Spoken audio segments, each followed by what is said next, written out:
Estás escuchando el podcast Dios no está callado. Acompáñanos a conocer a Jesús a través de los Salmos.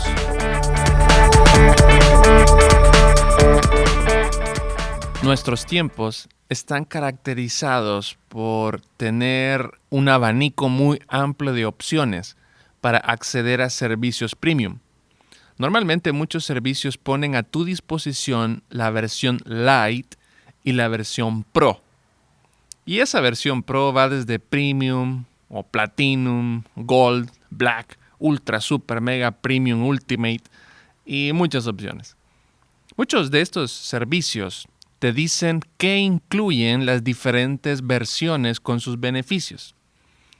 Obviamente, ves que la versión estándar es literal lo más básico que puedas imaginar y las demás te agregan otra gran cantidad de funciones. La pregunta que pudiera surgir es, ¿qué necesito para acceder a todo? ¿Qué puedo hacer para liberar todas las opciones disponibles? ¿Qué hago para obtener todos esos beneficios que me dices y lo que puedo ver en las otras opciones? Normalmente, la mayoría de los casos siempre será más dinero. Lo que necesitas es pagar más. Entre más pagues, más beneficios tienes. Algo muy común en muchos de nosotros es querer tener algo mejor. Vamos a pensar así, una característica del ser humano, una cualidad de aspirar a algo más. Sueñas con tener cierto auto, con vivir en cierta colonia, en cierto tipo de casa. Siempre buscas el beneficio adicional y la pregunta es, ¿qué necesito para conseguirlo? ¿Cómo logro llegar a tener lo que quiero? Este Salmo 15 inicia con dos preguntas importantes que serán necesarias hacerlas y comprenderlas. Yo podría agregar este día que estas son las preguntas más importantes que puedas hacer en tu vida y tienen que ver con cuáles son los requisitos para estar en una posición privilegiada. Es decir, qué se necesita para estar en la presencia de Dios. Mira, a ver, Salmo 15. Dice así: ¿Quién, Señor, puede habitar en tu santuario? ¿Quién puede vivir en tu santo monte? Solo el de conducta intachable, que practica la justicia y de corazón dice la verdad, que no calumnia con su lengua, que no le hace mal a su prójimo, ni le acarrea desgracias a su vecino, que desprecia al que Dios reprueba, pero honra al que teme al Señor, que cumple lo prometido, aunque salga perjudicado, que presta dinero sin ánimo de lucro y no acepta sobornos que afecten al inocente. El que así actúa no caerá jamás. Veamos en primer lugar las preguntas correctas que se hace aquí el salmista.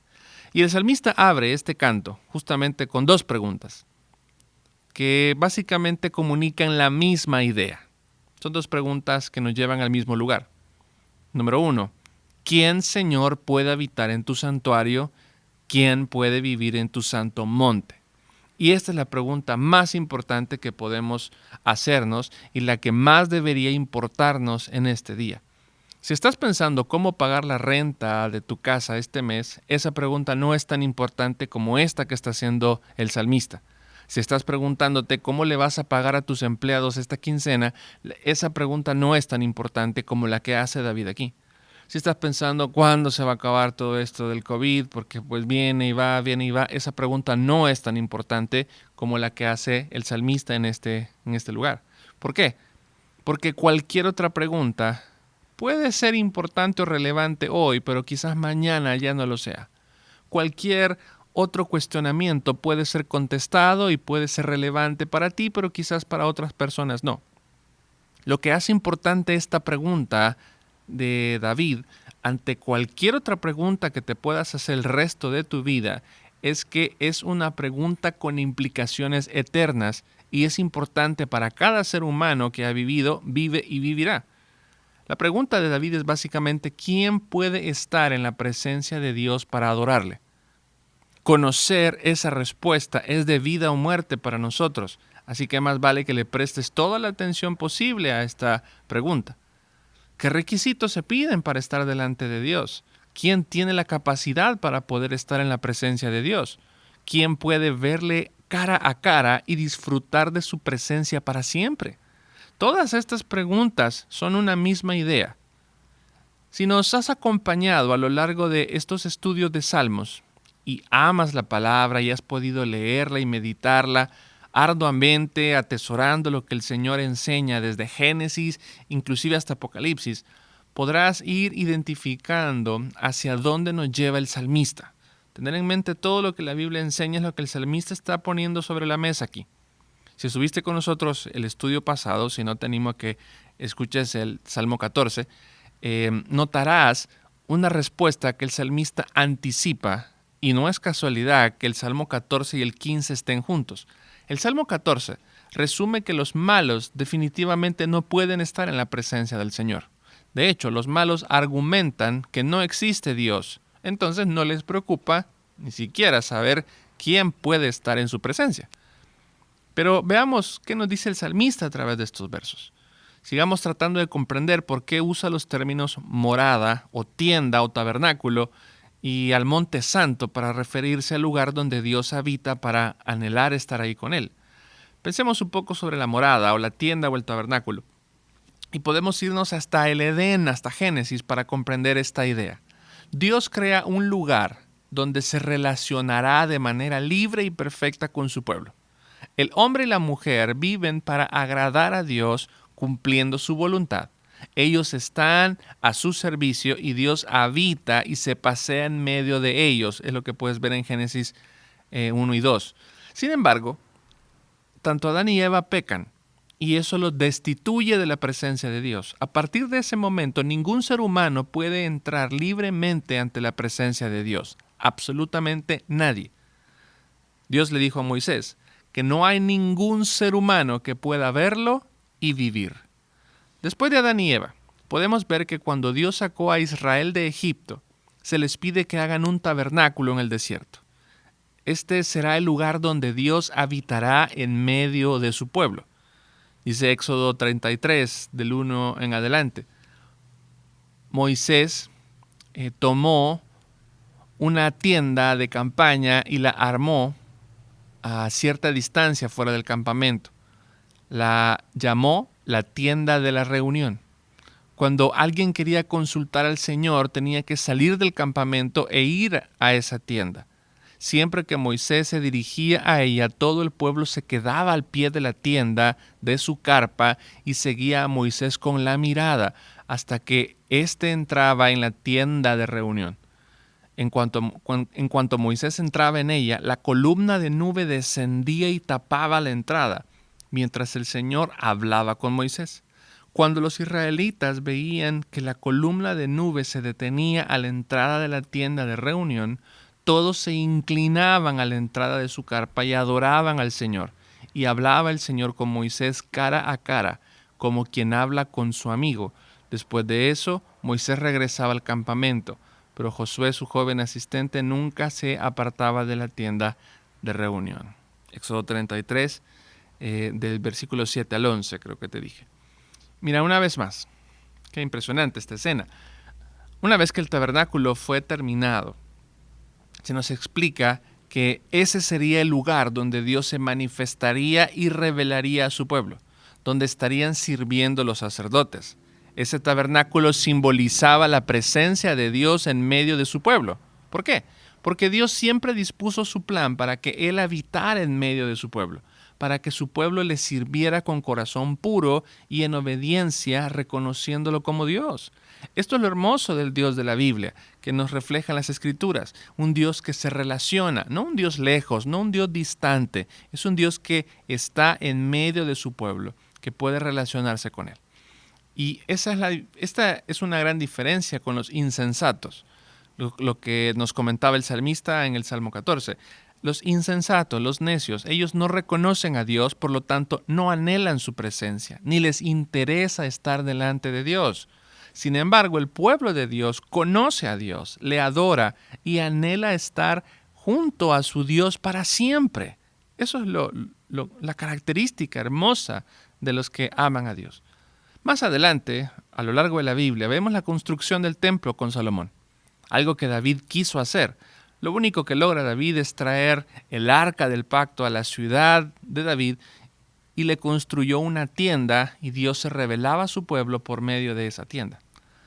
Ahora, el Monte Santo también es un lugar que en la Biblia lo representa como el lugar donde Dios se encuentra con su pueblo. Un lugar de autoridad donde Dios se revela como el Dios Santo. Dios entregó los mandamientos en un monte. Jesús se transfiguró en un monte. Jesús entrega su vida en un monte. En Apocalipsis vemos al Cordero puesto de pie sobre el monte. Es interesante que anteriormente la alusión al monte la vemos en el Salmo 2. Dice el Salmo 2, versículo 6, Dios dice, he establecido a mi rey sobre Sión, mi santo monte. Entonces hay algo en ese monte. Es algo que representa la presencia de Dios obrando en medio del pueblo. Si vemos en retrospectiva, la primera sección de los Salmos, vemos que Dios ha puesto su rey en Sión. Y los Salmos del 3 al 14 muestran cómo los malos quieren resistir a ese rey. No lo honran, no le adoran, le hacen guerra a ese rey y le hacen guerra al pueblo de ese rey. Los malos no pueden estar en el monte de Sión para adorar a Dios. Sin embargo, hemos estado viendo en los salmos anteriores que Dios siempre ha guardado un pueblo. Los llama los justos para que puedan estar con Él. David entonces procede a identificar las características de esos justos que pueden subir al Monte Santo para adorar correctamente al Señor. Veamos entonces cuáles son esos requisitos. Y estos requisitos se pueden dividir en el carácter, en las relaciones, en la fidelidad y también en los aspectos materiales. Mira, hablando del carácter, versículo 2. Solo el de conducta intachable que practica la justicia y de corazón dice la verdad. David nos está hablando y apuntando primeramente al carácter de una persona. ¿Quién es este tipo de persona? Alguien con una conducta intachable. Una persona que practica la justicia y que en su boca no hay engaño, sino que dice la verdad. Eso es lo que hay en su corazón. Su corazón habla verdad. Pero también nos habla de la relación con los demás. Dice el versículo 3, que no calumnia con su lengua, que no le hace mal a su prójimo, ni le acarrea desgracias a su vecino. Este tipo de personas, los que van a estar en la presencia del Señor, son personas que cuidan de los que están a su alrededor. Tienen una conducta intachable y cuidan de los demás. Nos habla de fidelidad, versículo 4, que desprecia al que Dios reprueba, pero honra al que teme al Señor, que cumple lo prometido, aunque salga perjudicado. Eso es decir, si Dios desprecia algo, para esta persona también será despreciable. Pero si Dios honra algo, para esta persona, eso que Dios honra también será honrable para él. Y de esa manera, pues él cumple también lo que promete. Hay promesa, se liga al carácter, al cuidado de los demás. Y por último habla de las posesiones. En este caso habla del dinero. Dice que presta, versículo 5, que presta dinero sin ánimo de lucro y no acepta sobornos que afecten al inocente. Habla en general de los aspectos materiales. No se aferra a lo material. No está buscando llenarse de cosas materiales a costa de otros. Al contrario, eso no es lo que busca su corazón. Entonces, todas estas características son las que el pueblo de Dios tiene. Es lo que Dios ha pensado para que sean un modelo para las demás naciones. Las demás personas deberían de ver en el pueblo de Dios estas características y decir, oye, qué impresionante estas personas, cómo aman a Dios, cómo cuidan de los demás, cómo no se aferran a lo material y pueden velar por otros. Modelo a seguir. Estas son las características del pueblo de Dios que vive de acuerdo al pacto. Un pueblo que vive de acuerdo a lo que Dios estipuló. Un pueblo que sean de un carácter íntegro, que practiquen la justicia y el derecho, que repudien la maldad, que atesoren al Señor y que no amen lo material. Todo esto no está lejos de lo que Dios describe para su pueblo a lo largo del Pentateuco. ¿Quién puede estar en la presencia de Dios para adorarlo de manera correcta? Aquella persona conforme al estándar que Dios estipuló. Un estándar que está conforme a la santidad de Dios. Ahora, Hagamos una pausa aquí y te pregunto, es una pregunta para todos nosotros, ¿cómo te evaluarías a ti mismo frente a estas características? Todo esto que está diciendo el salmista, de lo que caracteriza a aquella persona que puede estar en la presencia de Dios, ¿llenas tú estos requisitos? ¿Pudiéramos describirte a ti o a mí con estas características? ¿Tu conducta es intachable? ¿Nunca hablas mal de alguien? ¿Eres un ejemplo para toda tu colonia? ¿No importa que salgas perjudicado? ¿Buscas que se haga la voluntad de Dios antes que la tuya, aunque esa voluntad te duela? ¿No estás aferrado al dinero y fácilmente te despojas de él? Y no me refiero a despojarte de él fácilmente en el centro comercial, sino cuidando del necesitado y dando gracias a Dios por lo que tienes. La pregunta más importante que tenemos que plantearnos en la vida es, ¿quién puede estar en la presencia de Dios para adorarlo de manera correcta? La respuesta es, básicamente, nadie puede estar ahí. Nadie puede estar en eso. Si vemos estas características, nadie las llena. Nadie puede estar en la presencia de Dios para adorarle de manera correcta. Esta no es una lista de escoja lo que más le gusta. De todo lo que está aquí, escoge cuál es menos difícil y vívelo. Ni tampoco es una lista exhaustiva. No quiere decir que solamente estas características es lo único que necesitas. Más bien, es un modelo que refleja el carácter santo de Dios. Es un modelo que va a mostrar una vida transformada de acuerdo a quien Dios es. Aquí es donde vamos entonces a un punto crucial en esto. Solo existe una persona que ha cumplido todo lo que este salmo demanda para poder estar ante la presencia de Dios de manera intachable. Jesús es el único que ha vivido de una manera perfecta. Dice 1 de Pedro 2:22, Él no cometió pecado alguno, ni hubo engaño en su boca. Justamente lo que describe el Salmo. Él llegó al punto de dar su vida por sus enemigos. No abrió su boca, no defraudó a nadie, habló siempre la verdad. Se despojó de sí mismo, siendo Él el dueño de todo el universo. A Él se refiere Dios cuando dice que ha puesto su rey sobre su santo monte, porque es Él el único digno de estar ahí. Jesús es puesto en ese monte porque nadie más puede estar ahí.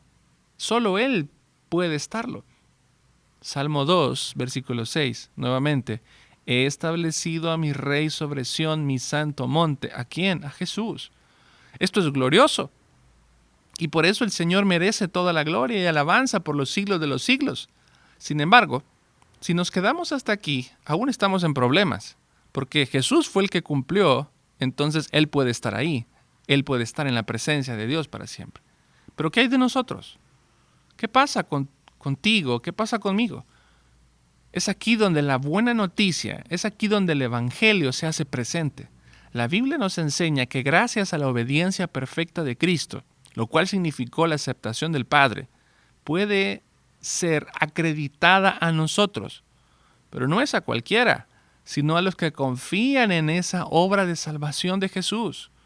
Dice Romanos 5:19, porque así como por la obediencia de uno solo, muchos fueron constituidos pecadores, también por la obediencia de uno solo, muchos serán constituidos justos. Gálatas 2:16 dice, sin embargo, al reconocer que nadie es justificado por las obras que demanda la ley, sino por la fe en Jesucristo, entonces nosotros hemos puesto nuestra fe en Cristo Jesús para ser justificados por la fe en Él y no por las obras de la ley, porque por estas nadie será justificado. ¿Cómo puede suceder eso entonces? Juan 5:24 dice, ciertamente les aseguro que el que oye mi palabra y cree al que me envió, tiene vida eterna y no será juzgado, sino que ha pasado de la muerte a la vida. Mira entonces, el Salmo 15 es un recordatorio para nosotros, los que hemos creído en Jesús. Somos justificados para que la perfección de Él, su obediencia, se acrediten a nosotros. Por lo tanto, podemos subir al Monte Santo y habitar con el Señor para siempre. Para eso fuimos creados, para estar con Él, y solamente la obra de Jesús nos capacita para poder estar ahí. El Salmo termina de esta manera: el que así actúa no caerá jamás. Es por eso que el Evangelio se hace tan hermoso y glorioso para los creyentes.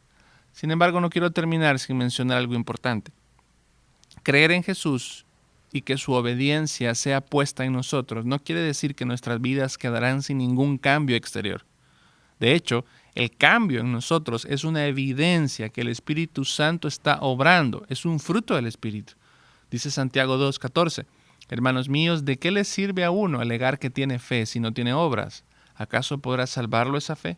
Supongamos que un hermano o una hermana no tiene con qué vestirse o carece de alimento diario, y uno de ustedes le dice que le vaya bien, abríguese y coma hasta saciarse, pero no le da lo necesario para el cuerpo. ¿De qué servirá esto? Así también la fe por sí sola, si no tiene obras, está muerta. Sin embargo, alguien dirá, tú tienes fe y yo tengo obras. Pues bien, muéstrame tu fe sin las obras, y yo te mostraré la fe por mis obras. El creyente, querido amigo, gracias a la obra del Señor en su vida, puede ir caminando poco a poco a vivir vidas íntegras, vidas que muestren un carácter transformado, cuyas relaciones con los demás sean llenas de vida y de cuidado, que esos creyentes aman la palabra, que algún momento no la quisieron. Los que creen en Jesús aborrecen la maldad, se aferran a lo eterno antes que a lo material. La invitación entonces para nosotros, lo que el salmista quiere y nos anima a través de este pasaje, es que el mundo pueda ver en el creyente, en los que hemos creído en Jesús, que puedan ver en nosotros ese ejemplo, esa transformación que Dios está haciendo en nuestras vidas diariamente y que nos está capacitando para encontrarnos con Él para siempre. Y si tú piensas que para que Dios te acepte tienes que ser una buena persona, este es un buen momento para dejar de buscar ser aceptado por Dios por tus propios esfuerzos. Y te animo a creer en la obra de Jesús para que su justicia y perfección sean acreditadas a ti y puedas arrepentirte de confiar en ti mismo y confíes en el Evangelio. Ya no confíes en ti mismo, confía en lo que Jesús hizo para que tú tengas ese acceso a la presencia de Dios. Gracias por escucharnos. Para más información sobre este ministerio, puedes entrar a www.noestacallado.com. También puedes encontrarnos en Facebook, Instagram y YouTube.